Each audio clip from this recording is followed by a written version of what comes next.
Good afternoon.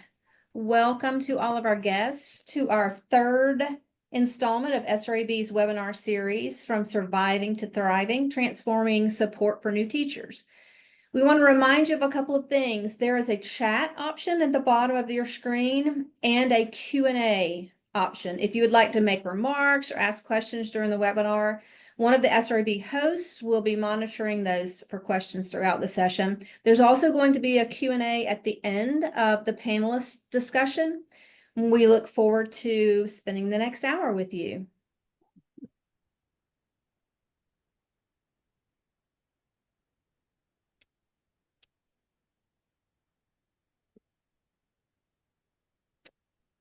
So this session is on how principals and mentors should support novice teachers.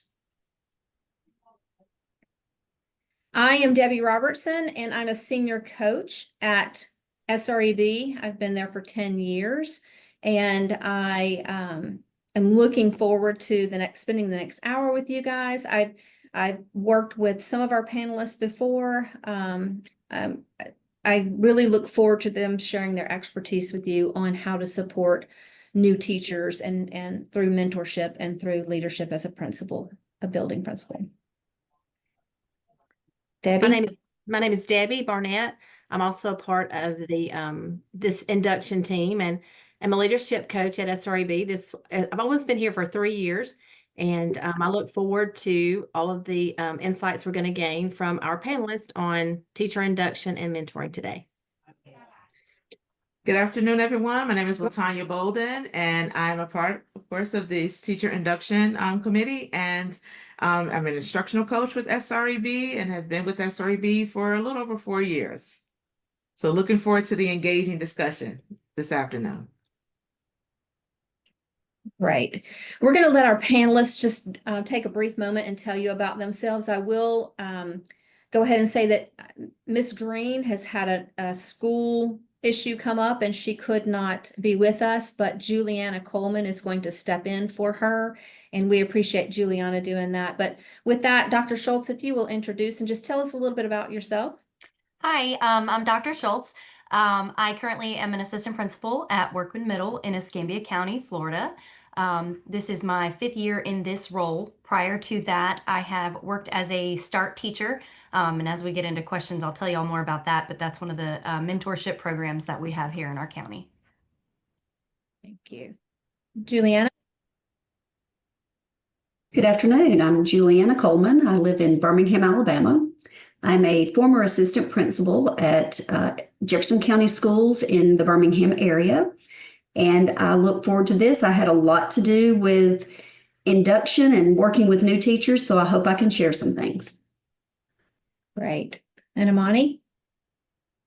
Good afternoon, everyone. My name is Miss Imani Morris. I am a mentor teacher. I have been teaching for a whopping 13 years now.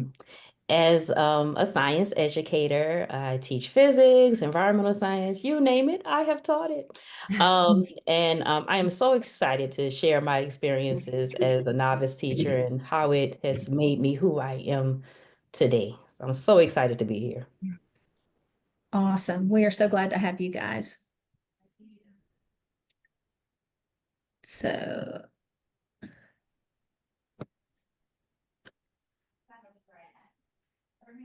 let's begin by acknowledging the current reality that teachers are entering the profession from increasingly diverse pathways, navigating a climate of rising expectation and unprecedented challenges. Retention is a top concern for districts across the country, but it's not just about keeping teachers in the profession, it's about ensuring that they thrive. Job satisfaction is critical to their well-being and their effectiveness, and strong induction programs are key to setting new teachers up for success. A strong induction program prioritizes investing in educators, ensuring they are equipped and supported to foster their growth and the success of their students.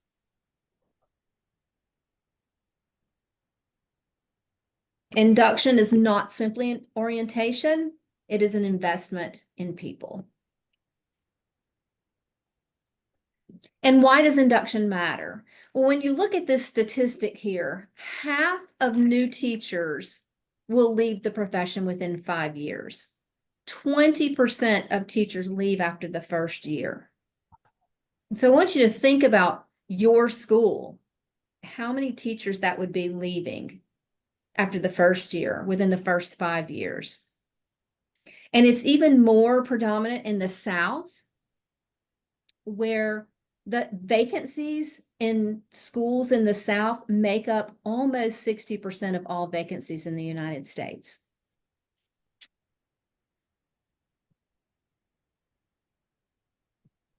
So I want you to just look at this slide for a moment.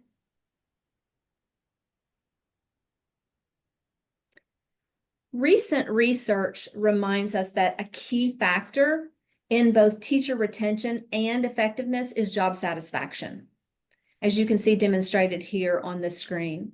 And job satisfaction isn't just about perks or surface level morale. It's about a teacher's entire emotional and cognitive experience in their work. It reflects how supported they feel, how confident they are in their instruction, and whether they feel like they are a valued part of the school community. As you can see here, when teachers are satisfied, their commitment to staying in the profession increases. Their efficiency improves, and critically, this translates directly into better student outcomes.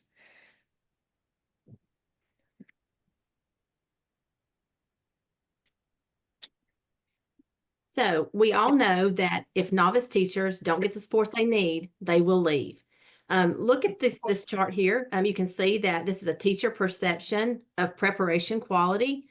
Green shows that they feel they were very well prepared. The orange shows that they were less than very well prepared. So I'll give you just a second to look at that and look at those numbers. We know that comprehensive teacher induction programs, those that are well structured, sustained, and instructionally focused, are strongly linked to increased job satisfaction for our teachers. Induction isn't a one-day orientation, as Debbie has said, or just a checklist of policies that we go over those first few days that we bring them into our districts and try to get them to understand what the lay of the land is. And that's a lot of times what it actually turns into. It's an investment in people. We have to remember that. And the return on that investment is significant. It's stronger instruction, higher retention, and better student learning. But remember that none of this happens in isolation. We also know that if teachers don't get the support they need, we've already said that, they will leave. Look at this chart here. This one is teacher perceptions of first-year support. Again, the green shows that they received support, and D, that they did not receive support. Take just a minute and look at that, and drop something in the chat about something that you notice and something that you wonder.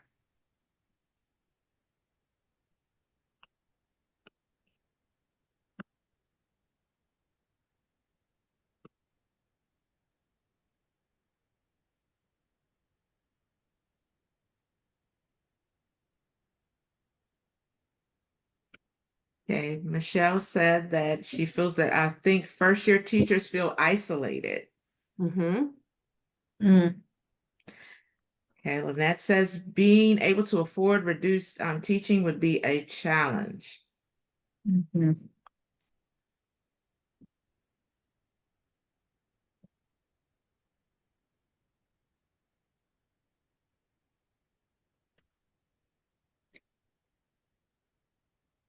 Yeah, I agree that reducing the teaching schedule would be a challenge.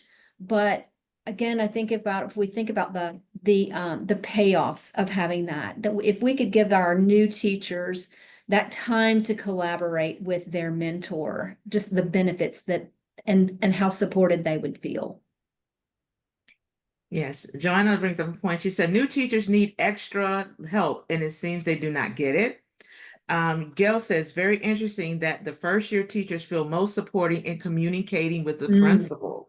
So that's interesting. And then Lynette said, sometimes new teachers I work with are afraid of not looking like an expert, so they struggle to seek help or are able to accept support. Yes. Yes. Right. Yes. Chrissy says, I'm shocked that 1/3 did not receive support with observation and feedback. Mm-hmm. I mean, And I think that is true because so many of the they crave, especially some of our Gen Z teachers, they crave that feedback. They actually want to hear what their administrator thinks of them. Mhm. Yeah.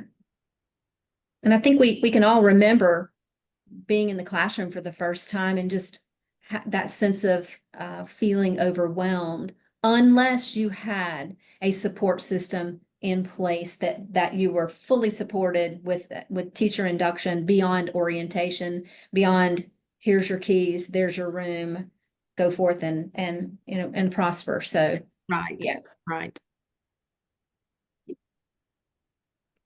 And then Linda added that would after school paid time be beneficial? I wonder. Right. And Jessica added that I wonder what types of extra classroom assistance they're referencing, personnel, I'm sorry, or materials. That's a good I would be question. interested to dig into a little further. Right. Okay, so we will move on to the next slide. You will have all of this recording will be provided for you, so you will have access to this information. And Debbie, this next slide is our teacher induction definition. In recent years, we at SREB have heard from many educational leaders around our region that novice teacher retention and effectiveness are major barriers to improving student outcomes. To support our states and districts, we've spent the last year and a half working on guidance related to support for novice teachers during their first few years in the profession or their induction period. And so this guidance began when we defined teacher induction and what that means and what that looks like. So you can see our definition is here. Quality teacher induction is a comprehensive support system designed to help new teachers transition smoothly into their roles, adapt to their new environment, develop their skills to implement high impact instructional practices, and create a positive classroom culture. And of course, through this teacher induction, we feel that this would lead to increased teacher retention, higher self-efficacy, and improved student outcomes, which is ultimately our goal in teaching, is to improve our student outcomes. Once we defined it, we felt like, you know, the desired outcome of teacher induction programs should be increased teacher retention, higher self-efficacy. We've already said that. And then to just eventually have just a great induction program for our schools in our regions. And you know, when you think about defining teacher induction and us working on it for over a year, that was really a process of bringing people to the table and what do you think it is? What does it need to be? And how do we define that in such a way that we encompass all of the things in a very succinct definition of teacher induction? And so, so we landed here. We went through many revision processes and or iterations, and this is what we felt like captured what we believe an induction program should be. So now we're going to look at the SREB teacher induction framework. So at SREB, we understand that the early years of a teacher's career, they are pivotal. And it is important for us to basically support early novice teachers, not only for their own professional growth, but also for student success.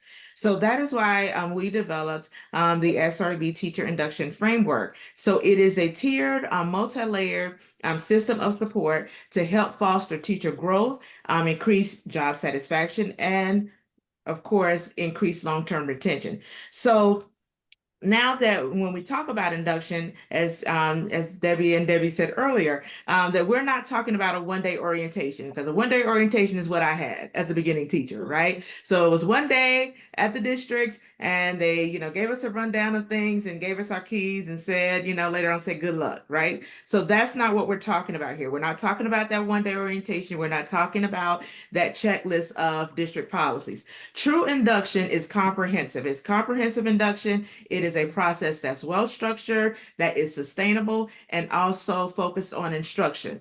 So it is a shared responsibility between the novice teachers, the mentors, as well as the school leaders. So the framework is built on these three essential pillars. So first is the leadership for teacher success and retention. So this means that school and district instructional leaders, they're not just supervisors, right? So they are their coaches, they're advocates, they're building that capacity. And so they play a vital role in creating that culture that nurtures, empowers, and grows teachers.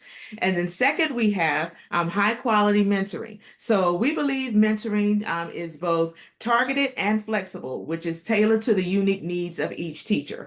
So mentors aren't just the veteran teachers, experienced teachers in the building that have high test scores. That's not the only qualification for a mentor.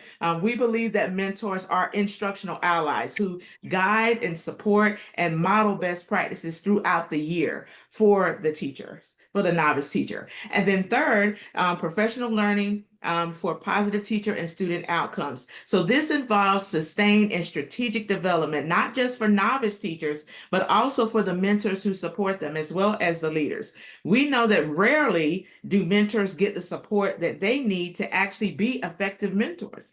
So we have that ongoing job embedded kind of professional learning that helps to ensure that there is a continuum of improvement and that there's long-term impact in the classroom. So together, these components, they form an intentional tiered wraparound kind of support that not only supports the teacher's well-being and their growth, but also strengthens instruction, it increases and strengthens that retention, and it leads to better outcomes for students. So in short, it is the return of investment is clear with this type of system. When we invest in induction the right way, we build stronger teachers, stronger schools, stronger communities, and then stronger futures for all learners.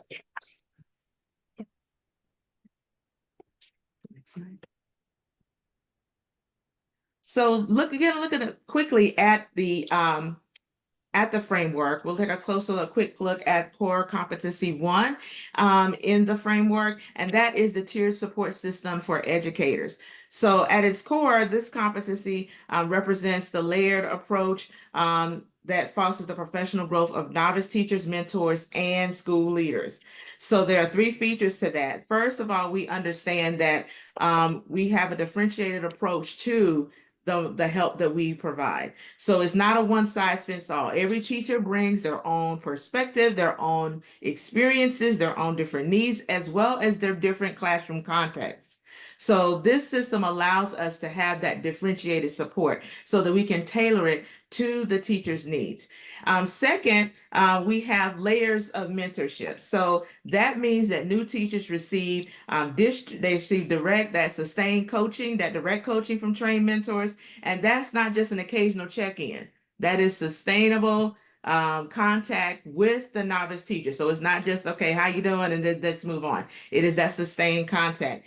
And it doesn't stop there. The mentors themselves, as I said, they receive training and support as well. And also time for collaboration, because that's time. That's the essential component, right? That's what everyone needs. They need time. So to ensure that they're prepared and that they're ready to empower and to guide the teachers effectively. And then administrators also play a key role in this. It's not just about the novice teacher and the mentor. It's also about the administrator. So helping them to develop those leadership practices that they can reinforce and they can sustain the entire system.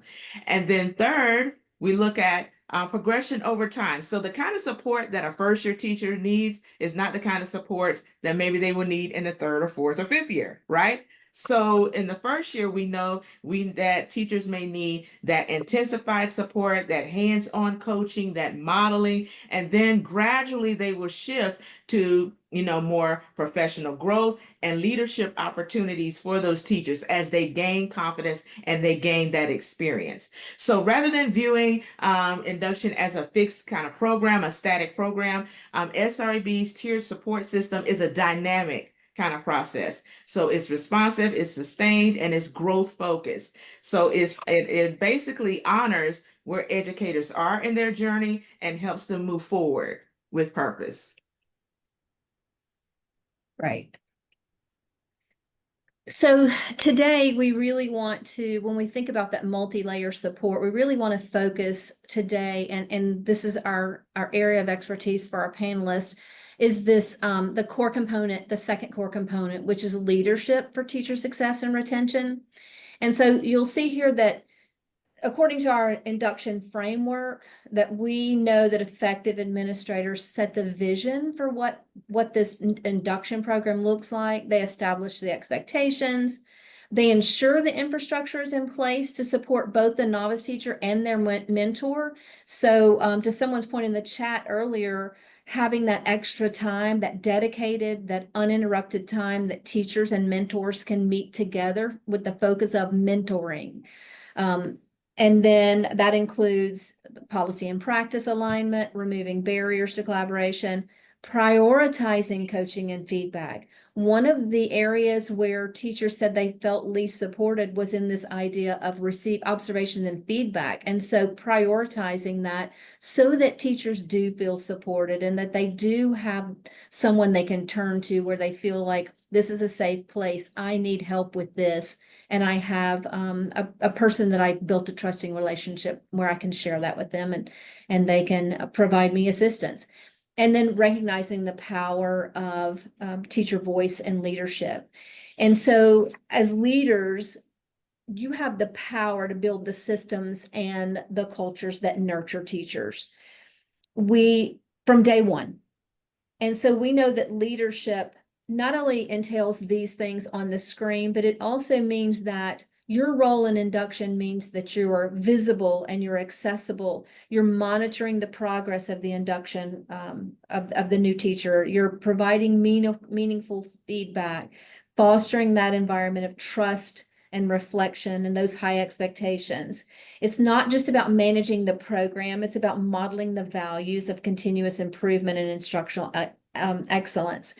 You are the thread that connects district policy with classroom practice, and your commitment to induction doesn't just shape the experience of new teachers, it influences the entire school culture and ultimately student success.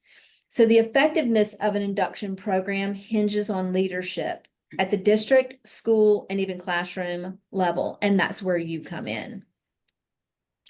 Because you're not just supporting a program, you are shaping the professions.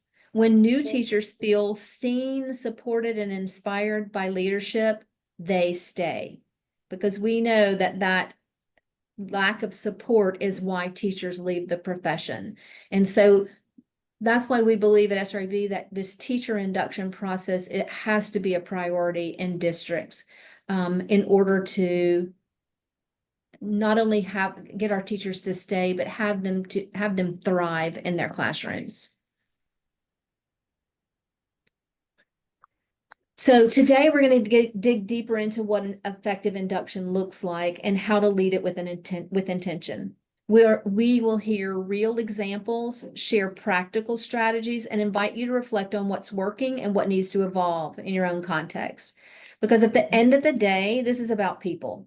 It's about the teacher who walks into their first classroom at the beginning of the year, full of hope and potential. And it's about the mentor who's ready to guide them. And it's about you. It's about the leader who ensures both have what they need to succeed. And when we invest in our new teachers, we're investing in the future of every student.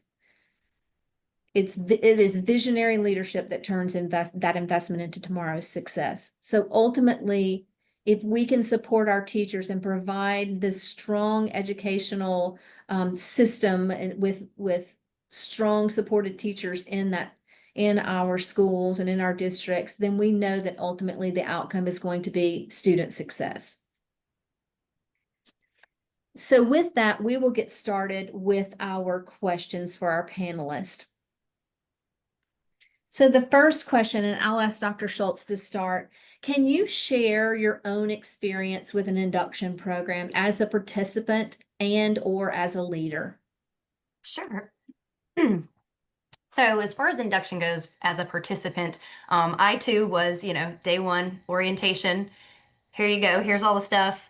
And then run with it. Now, luckily, I had a neighboring teacher who chose to mentor me and helped me through that process and guided me But I know that not everybody has that experience. And so as I became, went through my own process of teaching and moved to being an instructional coach and a mentor, I've had the pleasure of being what's called a START teacher. START stands for Successful Teachers Assisting Rising Teachers. And this is something that is unique to our district.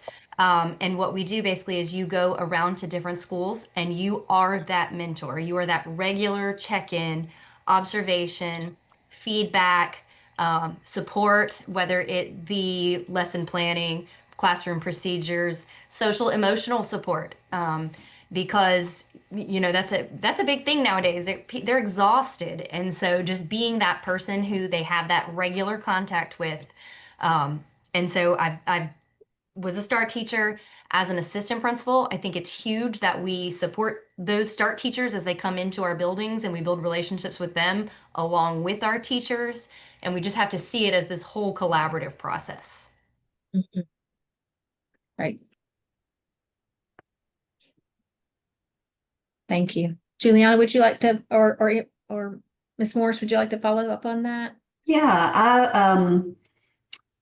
I'm so old that this was not even a thing when I started teaching. I also started in the middle of a semester, and so I did not have any type of orientation or induction program. And all I can say is thank goodness there were two teachers, one next door to me and one down the hall, that adopted me and helped me and got me through. But as I went through my career, when I became an assistant principal, the district I was in had a very detailed induction program that started with an orientation. They had a quote unquote building level mentor, and then each new teacher got an individual mentor that I was in charge of kind of organizing and assigning for that. And what I saw as an administrator is that was the difference for a lot of those new teachers, is having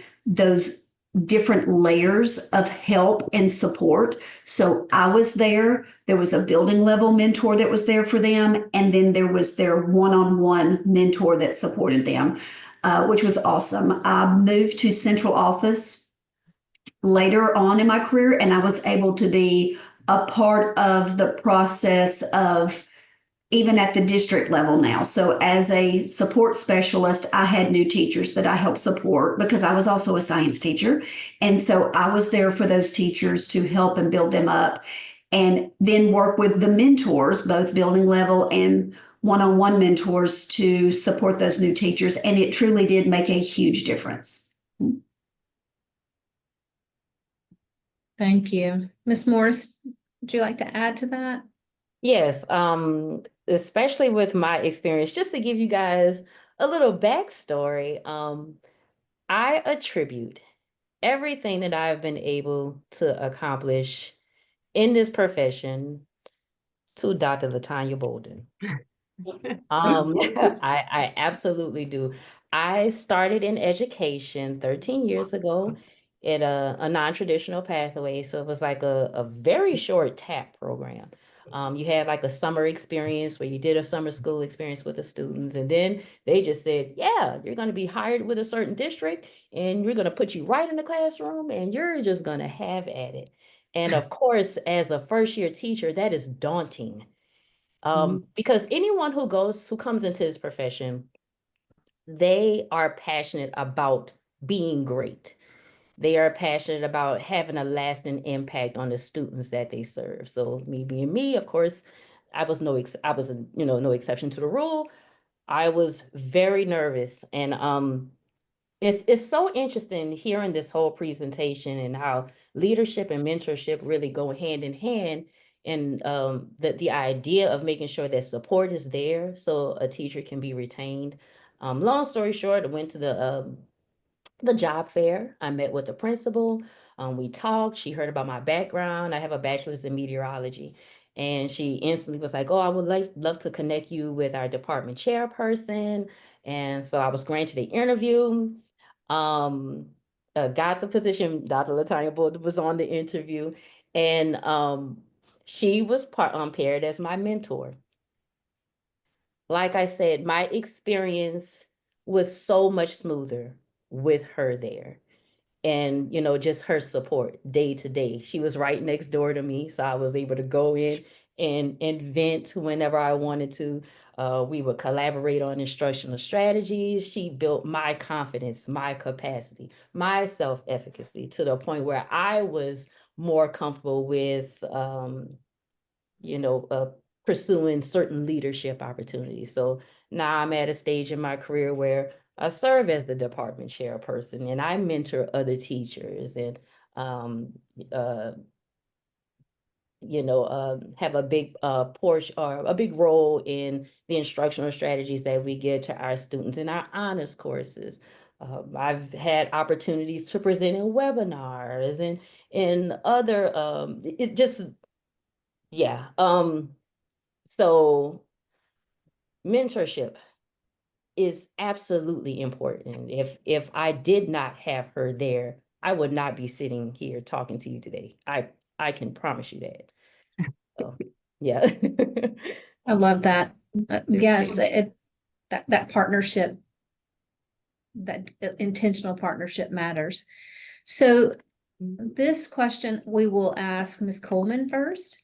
What role do you believe principals and mentors play in helping new teachers feel both supported and successful? The most important role. It's an extremely important role that the new teacher have the relationship with someone who they can go to when they need to vent, when they need. I don't know about you guys, but the first time I had a fight in my room, I needed somebody to talk to. I didn't know how to handle that. I didn't know what to do. And that might be an extreme example, but there are small examples that you are not prepared for as in a teaching program that are going to happen to you on a daily basis when you are in the classroom. The first time a parent calls and yells at you is an example that I think everybody has experienced at some point. You don't know what to do with that. And you need those people to be able to talk to them and decompress, but then also someone who is going to lift you up and support you through whatever that is. The first time a lesson goes south, you planned and you're so excited about it, and you get in there and it just, you can tell from the very beginning, and it just keeps going down and down and down. And you need that person to talk to say, it's okay. Let's look at this and see what we can do to make it better. That your whole world hasn't just fallen apart and you wasted 4 years of college, or if you come from a non-traditional path and you didn't have any education courses and you really are freaking out when this happens, the principal and the mentor should be there to support those teachers, and the principal to also be there to say, you know what? Maybe this isn't the best pairing. Maybe this teacher needs someone else or additional people to support them in different ways. Maybe they're really good at writing the lessons and implementing or trying to implement the lessons, where my point is going, but what about classroom management? Maybe they need someone to support them in this area and someone who can support them in this area. So it's very important that mentors and principals have a great relationship themselves so they can have those honest and down-to-earth conversations to give the new teachers the best and most appropriate support that they need. Right. Miss Morris, would you like to, or Dr. Schultz? Absolutely. I feel like in terms of the role that principals and mentors play, of course, leadership is responsible for creating a culture for the school. And when we have so many new teachers come into this field, the culture of the school should definitely be catered around coaching. Literally, the school should be geared around just, okay, how can we all collectively become better at our craft? That's from our veterans to our, to our mid-level, if I like to say, to the rookies. Everything is about a culture of coaching. And it's also about creating a culture where mistakes are welcome. If you think about the type of culture that you want in your classroom, I know one of the first things that I tell my students on day one, there is never a dumb question that you can ask Miss Morris. I want you to come in this classroom, and the minute that you walk in here, you feel a sense of relief, a woosah, and you know that if you're confused about something, if you don't know how to do something, you can ask Miss Morris, you can ask your peers how to get over that conceptual hump. And that's the same type of culture that you need to have in your school. It needs to be something where you have that new teacher who's the perfectionist, who literally takes it all home in their head, and they're replaying those instances where that lesson didn't go well and they feel like that's the end of the world, and they have, they're not serving the kids, and oh my gosh, now I'm just losing them all. Like, you have to create that experience in your school to where that's okay, to where now a teacher considers that, oh, this is just a learning curve. This is a learning moment. Now I know what to do next time. I know that when I'm getting observed, I'm not going to be penalized for that. I'm going to be coached through it. They're going to tell me exactly what I need to do better the next time. So it has to be that positive learning environment that we talk about, that we want to create in our actual classrooms. Thank you. Dr. Schultz, would you like to add anything to that? I completely agree that it is from the leadership down that you're going to create that culture for learning among students and staff alike. For me, I think it's really important to have sort of that open door policy. I want my teachers to come and talk to me. I want to hear, if they have a struggle. And that's new teachers, that's teachers who've been around. But I think it's so important that an administrator allows that opportunity and that open line of communication, because I think it speaks to them and says, like, you're worth my time. Yes, I have a lot of paperwork and other administrative items to do, but you as a human are worth my time. And the more that we can conversate and again collaborate and have that time with them, I think the more we can invest with those teachers, the more they're going to feel I think you guys said, seen, supported, and inspired, and all of that starts at the top. You. And then, Ms. Morris, we'll start with you on this question. How can leaders and mentors work together so that novice teachers feel like valued members of the school community and not just survivors? And I know we've touched on that a little bit, but can you offer any practical things that leaders and mentors can do so that those novice teachers feel like they're part of the community? I love how this question is worded, because you do feel like you're in survival mode that first 1 to 3 years. It's like I'm in the trenches and I'm just trying to get through every day. And of course, I can just speak to my experiences. I think what has helped me so much in that period of time when I was teaching in my survival mode was, uh, I was my initial years of experience were catered to my strengths. So, like, to even talk about, me having a background in meteorology, that first year I taught earth systems. As scared as I was about becoming a teacher and stepping foot in that classroom day one, I knew that if anything, I had the content down. I knew, what I was talking about in the classroom. And that, in my opinion, probably decreased my stress level at least about a good 30 to 40%. And that's a lot, to know that, yes, I'm going to have the learning curve on other things such as lesson planning and classroom management and things like that. But I got the content down. So it's all about ensuring that, like I said before, you cater that as much as you possibly can. Make sure that their experience those first couple of years is catered to at least one of their strengths. So that's one thing that they really don't have to worry about, and they can really hone their focus on the things that you don't learn, especially coming from like a non-traditional pathway. Um, Again, love the wording of this question because the whole value piece. A lot of novice teachers, when you first come in, you feel low. Of course, you're not the experts of the building. You feel like, well, what can I possibly contribute? I don't know anything. I'm just doing this for the first time. But what we have to ensure that the novice teachers realize is that you have a lot to contribute.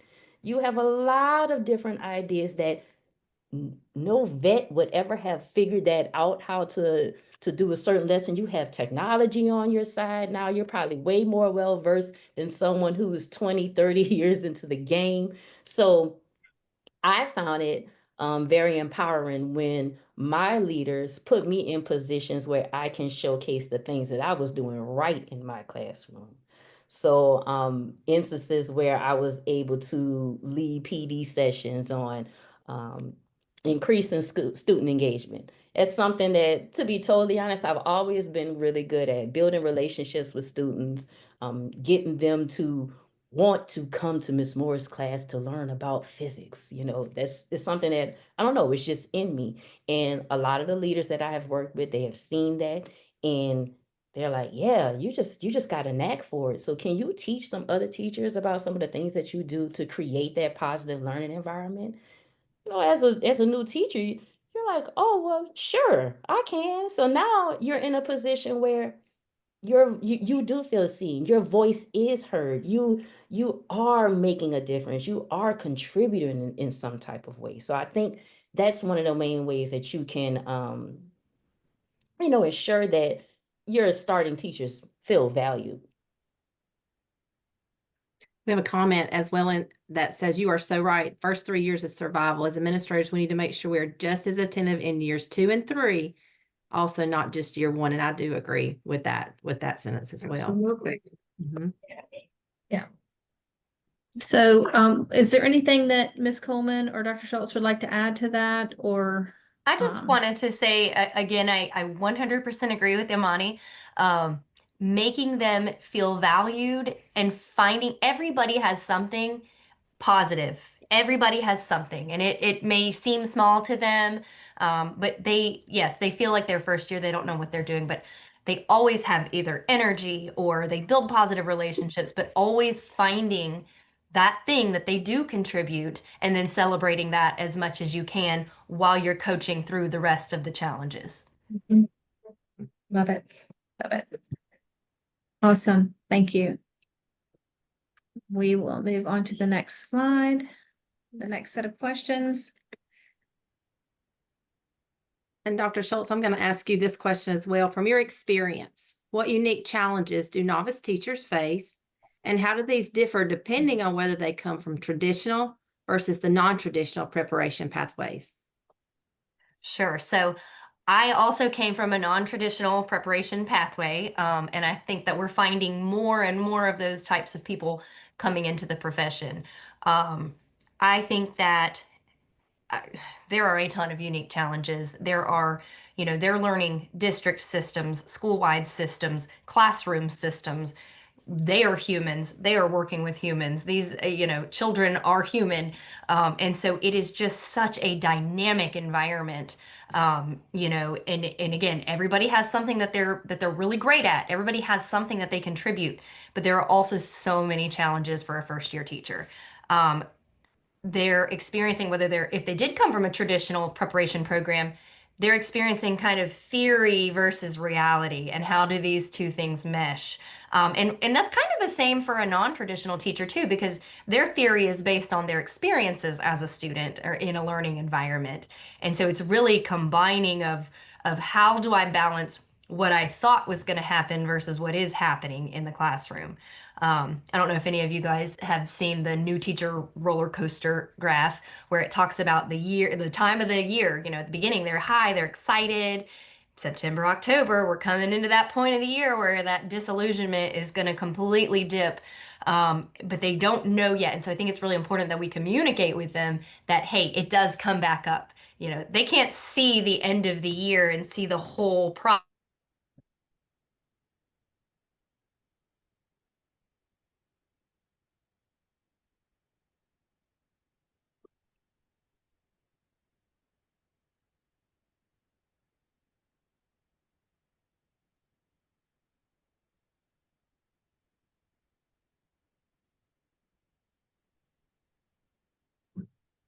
I believe that Debbie, you good now? Debbie was frozen. Sorry, we're back. Okay, we're good now. Okay.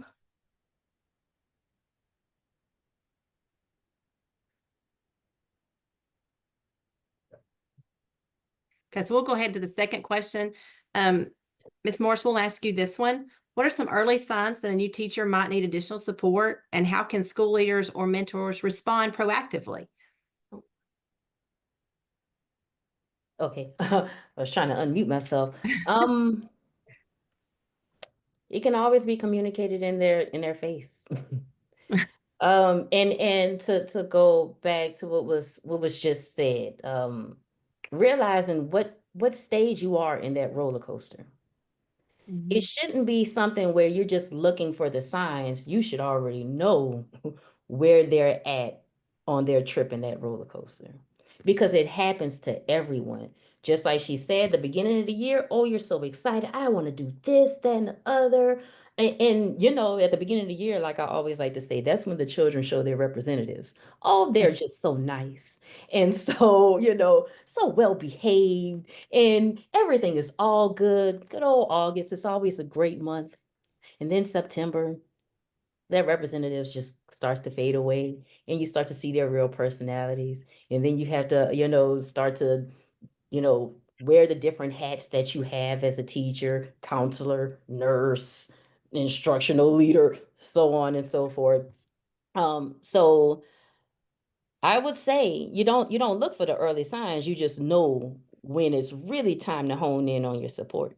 And the support should be continuous for the whole year. So your support system should be tiered to where, of course, during the beginning of the year, I'm going to provide you this amount of support based on these things in terms of our conversation, what you're strong in, what you're weak in. As the year progresses, we're going to continue to have conversations about how you're doing, some of the struggles and challenges that you're having, and we're going to continue to coach, give feedback, all of that good stuff. But it's also about knowing those signs, making sure that you continuously check in with those teachers. How you doing? You're looking tired today. I know it's hard. It's hard. You need some support. You need me to go make your copies for you? Do you need, you need some tips on the way that you're going to, talk about biodiversity in your class. It's about literally mentors specifically need to have that specific talent in knowing, you know, when you're checking in, what you're looking for, and, based on what you see from that teacher, how to be able to support them, at that time. Right. Right, we'll move on to the next question, Debbie. And Ms. Coleman, we'll ask you to respond to this one. How do you differentiate between a teacher who is struggling due to inexperience versus one who may not be the right fit for the profession? And how does that change your support approach? Ooh, that's a good one. It is a balancing act.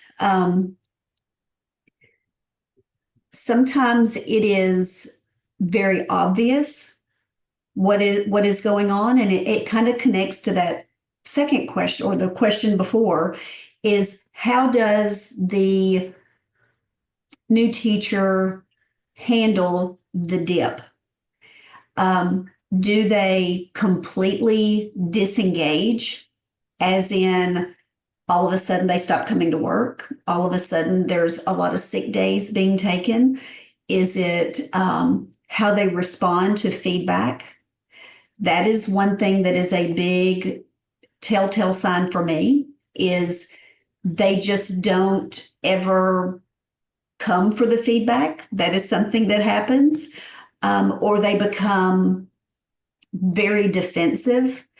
And then when it really shows its ugly head is when they almost refuse to do anything in order to change or to become better at the profession. And there is different approaches for that. And different support that you have to do. And you get to a point where you have to have those very difficult conversations sometimes. And as an administrator, it's very uncomfortable to have those conversations with somebody. Are you just struggling, or have you realized that this is not what you want to do? Because it's not for everyone. And to be able to have that relationship is so important, that you can talk to people like that. And because you don't want them to be miserable either. Everybody has growing pains, but there is a difference in having a growing pain. And I've just realized I've made a really big mistake kind of situation. And so just being open and honest and straightforward, and coaching and doing the best you can with the new teacher, and working to adapt with what they need in order to survive and get through, or to determine maybe this wasn't what I thought it was going to be and I need to make a different decision.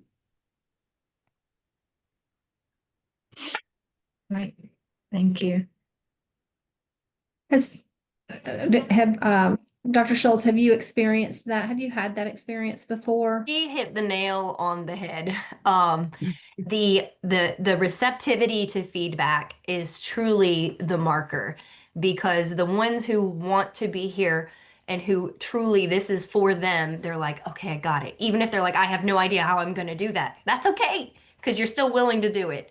But that marker of like, they refuse, they don't, they won't, they don't want to. You're starting to, that is the sign. And it is. And I have had to have that conversation with people, even as both an administrator and a start mentor. Hey, listen, at the last observation, I saw X, Y, and Z. We had a conversation after a post observation and said, we're going to try A, B, and C. Nothing's happening. Why the change? And people become very defensive, and it's not personal, but we're trying to do the best that we can for our students and our schools. And so, yeah, like I said, that receptivity to feedback is key. Great. So thank you. So we are going to, we're going to, for sake of time, we're going to skip this first question, and then we're going to combine Yes, these last two. two into a single question. Yes, so we're going to go to Ms. Morris first with this, and we're going to combine these two. So if you could give one piece of advice to principals and one to mentors, or if you could discuss an actionable strategy that participants can try in order to support new teachers, what would that be? So a piece of advice or an actionable strategy. I'll quickly lend both. And I've touched on this before. Everything is about a culture of coaching and welcoming mistakes. So, one of the things that you can, it can be done immediately, but also, of course, at the beginning of the year, it's very important that you start from the beginning of the year with it. But that helped me tremendously, to know that I was around people who did not expect me to be perfect, because I'm hard on myself enough. So to create that particular type of climate in your school, absolutely important. I know for me, I actually come from a family of teachers. All the women in my family are teachers. So there were certain things that I came in to the profession, even though I didn't go to school for teaching, that I kind of already knew, or was privy to. But I think when you are tailoring or creating your new teacher professional development experience, it should definitely hone on things like classroom management, um, lesson planning. The biggie that still a veteran teacher will still have trouble with describing what differentiated instruction looks like. So of course, for a new teacher, you're like, what? So just ensuring that initial PD, those particular experiences are geared to those particular topics, because those are major to ensure that a teacher is successful and that you retain that teacher. Mhm. Thank you. Yes. Yes. Dr. Schultz? I would say, as far as like an actionable strategy, something that people can try right now, any day of the week, is rounding or check-ins. If you don't do that already, you need that. It is a simple and immediate action that you can take to see how your people are doing. And that rounding can be definitely with your novice teachers. Bring in their mentor teacher if you can. But even if the mentor teacher is not available, I know, we know scheduling is crazy, but checking in, rounding, talking to them, proving to them that you're supporting them, that they are worth your time and investment. Great, great. And Ms. Coleman? Any actionable strategy you want to share? A piece of advice? I was going to say, get new teachers into other teachers' classrooms to see those best practices, whatever it may be. Get them in, let them reflect on that, and give them to have those conversations about what they saw and how it can work for them, and start that implementation process. Absolutely, absolutely. Great. Thank you guys so much for sharing. We could have spent another hour discussing this with you guys. You bring so much to the table. And we really appreciate you sharing your expertise with us. I would like to open it to, do we have any questions in the chat or in the Q&A? Nicole says that time, capacity, and resources are precious commodities in education. If you had more time and capacity in your role, what support do you wish you could provide for novice teachers? Great question. As an assistant principal, oh, did y'all want me to answer the question? Yes, that'd be Right. fine. Yeah. Sorry. I just immediately had this thought because if I had time and capacity, I want to get in there and model lessons. Like I want to get in and teach and show them that I am part of this team. I've done this before, and show them from my experience. Now, again, time is limited, but that's what I would do. I love it. That's a great idea. Absolutely. Other Pamela questions? said she mentioned the 3 questions, I think it was on the second slide, really hit home for the CTE world, that most of our teachers, they took the non-traditional preparation pathway and are really difficult to coach because of that perception versus reality. And then it's unfortunate your program doesn't identify the role instructional coaches play between administrators and mentors, and that is true. There may be times when it's inevitable, but do you recommend mentors have multiple mentees?